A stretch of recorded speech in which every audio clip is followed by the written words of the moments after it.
You put $90 billion, like 50 years worth of brakes into solar and wind, to Solyndra and Fisker and Tesla and Enter-One. I mean, I had a friend who said you don't just pick the winners and losers, you pick the losers.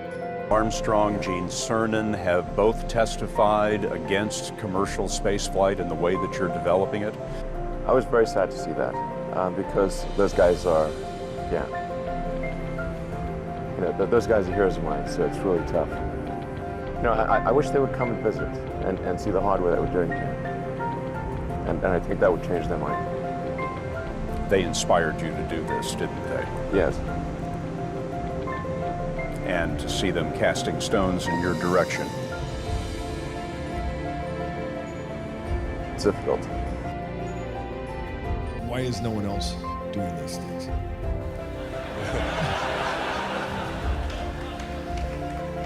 What's your pain threshold? Well, it's real high. When you had that third failure in a row, did you think, I need to pack this in? Never. Why not? I don't ever give up. Did you expect them to cheer you on? So they're hoping they would. What was your biggest failure, and how did it change you? I have to really think hard about that. Failure. There's your answer. Well, there's a ton of failures along the way, that's for sure. As I said, for SpaceX, the first 3 launches failed, and we actually were just barely able to scrape together enough parts and money to do the 4th launch. If that 4th launch had failed, we would have been dead. So multiple failures along the way. I tried very hard to get the right expertise in for SpaceX.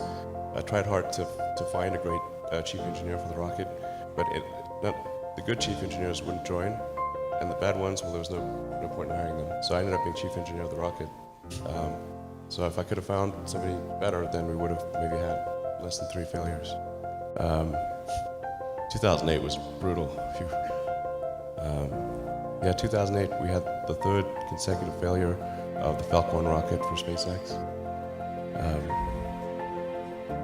Tesla almost went bankrupt. We closed our financing round 6 p.m. Christmas Eve, 2008. It was the last hour of the last day that it was possible. We would have gone bankrupt 2 days after Christmas. And I got divorced. That was rough. Yeah. Women scar tissue. I mean, SpaceX is alive by the skin of its teeth, so is Tesla. If things had just gone a little bit the other way, both companies would be dead. And I had, like, one of the most difficult choices I have ever faced in life was in 2008. Maybe $30 million left, $30 or $40 million left in 2008. I had 2 choices. I could put it all into one company, and then the other company would definitely die, or split it between the 2 companies. But if I split it between the 2 companies, they both might die. And when you put your blood, sweat, and tears into creating something, building something, it's like a child. And so it's like, which one am I going to let one starve to death? I couldn't bring myself to do it, so I split the money between the 2. Fortunately, thank goodness, they both came through.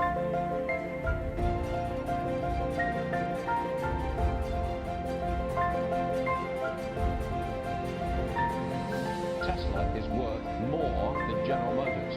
Tesla is worth more than Ford Motor Company.